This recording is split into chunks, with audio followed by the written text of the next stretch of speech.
Oke, bismillahirrahmanirrahim. Assalamualaikum warahmatullahi wabarakatuh. Perkenalkan, nama saya Heri Tuara, NIM 223115, dari jurusan Fakultas Ekonomi Bisnis Universitas Primagraha. Jadi kawan-kawan, di sini untuk memenuhi tugas mata kuliah MSDM atau Manajemen Sumber Daya Manusia, di sini tugas kita untuk membuat video atau menjelaskan salah satu subtema yang sudah diberikan oleh Pak dosen. Di sini mata kuliah MSDM, Pak dosennya Pak Muhammad Rapiuddin. Oke, di sini mungkin tema yang saya ambil adalah tentang jelaskan jenis-jenis kompensasi. Di sini kompensasi finansial dan non finansial, dan juga serta bagaimana kompensasi itu dapat mempengaruhi kinerja dan kepuasan kerja karyawan. Mungkin itulah yang saya akan jelaskan, kawan-kawan. Oke, kawan-kawan, di sini saya akan menjelaskan tentang kompensasi. Kompensasi atau imbalan adalah segala bentuk penghargaan yang diberikan oleh perusahaan kepada karyawan sebagai balasan atas kontribusi yang diberikan secara umum. Kompensasi dibagi menjadi dua jenis, kawan-kawan, yaitu pertama kompensasi finansial dan kompensasi non finansial. Kompensasi finansial adalah semua jenis penghargaan yang dapat diukur dalam bentuk uang atau sejenisnya. Nah, beberapa jenis kompensasi finansial juga meliputi ada gaji pokok, ada tunjangan, bonus, komisi, dan masih ada lagi. Di sini gaji pokok yaitu pembayaran tetap yang diberikan kepada karyawan sesuai dengan jabatan dan tanggung jawabnya. Dalam tunjangan poin itu yaitu pembayaran tambahan di luar gaji pokok yang bisa berupa tunjangan kesehatan, tunjangan transportasi, tunjangan makan, dan lain-lain. Sini juga ada bonus. Jadi imbalan tambahan yang diberikan berdasarkan pencapaian transportasi, tunjangan makan, dan lain-lain juga. Ini juga berdasarkan pencapaian kinerja atau hasil kerja karyawan. Di sini juga ada komisi. Komisi pembayaran yang diberikan berdasarkan hasil penjualan atau pencapaian target tertentu, gitu, kawan. Dan masih ada juga yang disebut lembur dan insentif atau insentif. Lembur di sini maksudnya adalah pembayaran yang diberikan kepada karyawan yang bekerja melebihi jam kerja normal. Kalau insentif di sini adalah pembayaran tambahan untuk mendorong karyawan agar bekerja lebih aktif, lebih baik, dan mencapai target tertentu. Yang kedua ada kompensasi non finansial. Di sini kompensasi non finansial adalah penghargaan yang tidak terbentuk uang, tetapi juga memberikan nilai bagi karyawan. Beberapa contoh kompensasi non finansial di sini akan saya sebutkan. Ada pengakuan dan apresiasi, ada kesempatan pengembangan karir, ada fleksibilitas waktu kerja, ada juga yang namanya lingkungan kerja yang mendukung, ada juga peningkatan tanggung jawab, ada cuti atau waktu libur, dan mungkin masih banyak lagi. Di sini juga saya akan menjelaskan daripada poin-poin tadi. Yang pertama tentang pengakuan dan apresiasi. Pujian atau penghargaan yang diberikan atas kinerja atau prestasi yang baik, seperti penghargaan Employee of the Month.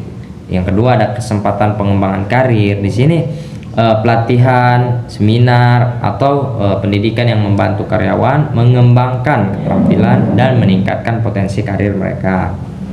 Di sini juga ada yang namanya fleksibilitas waktu kerja. Nah, memberikan karyawan fleksibilitas dalam menentukan jam kerja atau kesempatan untuk bekerja dari rumah. Nah, untuk apa? Ya tadi untuk supaya lebih fleksibilitas aja gitu. Yang selanjutnya lingkungan kerja yang mendukung. Suasana kerja yang nyaman mendukung kreativitas dan hubungan yang baik antara rekan kerja. Ada juga peningkatan tanggung jawab, memberikan karyawan kesempatan untuk mengambil tanggung jawab lebih besar atau proyek-proyek penting. Ada juga yang namanya cuti atau waktu libur. Di sini memberikan waktu libur tambahan atau cuti dengan gaji untuk keseimbangan kehidupan.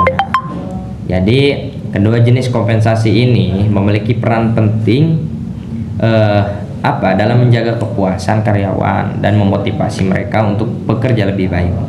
Kompensasi finansial memberikan penghargaan langsung dalam bentuk uang, sementara kompensasi non finansial berfokus pada aspek emosional dan psikologi yang meningkatkan motivasi dan loyalitas karyawan. Gitu, kawan-kawan. Oke, lanjut. Di sini saya akan juga menjelaskan tentang bagaimana kompensasi dapat mempengaruhi kinerja kerja karyawan, gitu ya. Nah, di sini juga eh, kompensasi baik finansial maupun non finansial itu memainkan peran yang sangat penting dalam mempengaruhi kinerja dan kepuasan kerja karyawan. Nah, akan saya sebutkan daripada penjelasan tentang bagaimana kompensasi dapat mempengaruhi kedua faktor tersebut. Yang pertama ada pengaruh kompensasi terhadap kinerja karyawan. Di sini poin-poinnya ada motivasi untuk bekerja lebih keras, ada penghargaan atas pencapaian, ada persaingan sehat, dan mungkin masih banyak lagi. Di sini yang pertama ada motivasi untuk bekerja lebih keras. Kompensasi yang adil dan sesuai dengan kinerja dapat memotivasi karyawan untuk bekerja lebih keras dan mencapai target yang ditetapkan. Bonus insentif atau komisi berdasarkan pencapaian memberikan dorongan langsung untuk meningkatkan produktivitas. Yang kedua ada penghargaan atas pencapaian. Di sini juga karyawan yang merasa dihargai melalui gaji, bonus, atau penghargaan lainnya cenderung lebih bersemangat untuk memberikan yang terbaik. Mereka merasa bahwa usaha mereka dihargai dan diakui. Selanjutnya ada juga persaingan sehat. Kompensasi yang berbasis kinerja atau hasil yang dapat menciptakan persaingan sehat di antara karyawan. Nah, hal ini seringkali mendorong karyawan untuk meningkatkan kinerja mereka agar mereka memperoleh penghargaan atau bonus daripada dihargai dan memiliki insentif untuk tetap bekerja di perusahaan tersebut gitu. Yang kedua ada pengaruh kompensasi terhadap kepuasan kerja karyawan. Jadi kepuasan finansial, ada poin-poinnya kepuasan finansial, ada keseimbangan kehidupan kehidupan kerja, ada pengakuan dan apresiasi, dan juga ada keharmonisan dan lingkungan. Yang pertama, di sini ada yang namanya kepuasan finansial. Gaji yang sesuai dengan harapan dan kebutuhan karyawan tentu meningkatkan kepuasan mereka terhadap pekerjaan. Karyawan yang merasa gajinya sesuai dengan beban kerja atau bahkan lebih cenderung merasa puas dengan pekerjaan mereka gitu. Selanjutnya ada keseimbangan kehidupan. Kerja kompensasi non finansial seperti fleksibilitas waktu kerja atau cuti tambahan juga berkontribusi pada kepuasan kerja karyawan yang memiliki waktu untuk istirahat, mengurus keluarga, atau mengembangkan diri, merasa lebih puas dan bahagia dalam pekerjaannya. Yang selanjutnya ada pengakuan dan apresiasi. Di sini kompensasi non finansial seperti pengakuan atau apresiasi atas prestasi dapat meningkatkan rasa bangga dan puas dari karyawan. Yang selanjutnya ada kehormatan dan lingkungan. Suasana kerja yang nyaman dan mendukung dapat meningkatkan kepuasan kerja karyawan gitu kawan-kawan. Yang berhubungan erat dengan kompensasi non finansial, ketika karyawan merasa dihargai secara emosional mereka dan tidak hanya dilihat sebagai sumber, ya mereka juga untuk menghasilkan keuntungan, mereka lebih cenderung merasa puas dengan pekerjaan mereka gitu.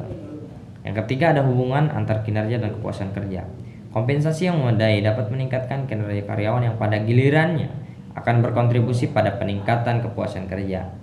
Karyawan yang merasa bahwa mereka dihargai dengan kompensasi yang adil, cenderung mereka puas dengan pekerjaan mereka, yang membuat mereka lebih memotivasi untuk bekerja dan lebih baik.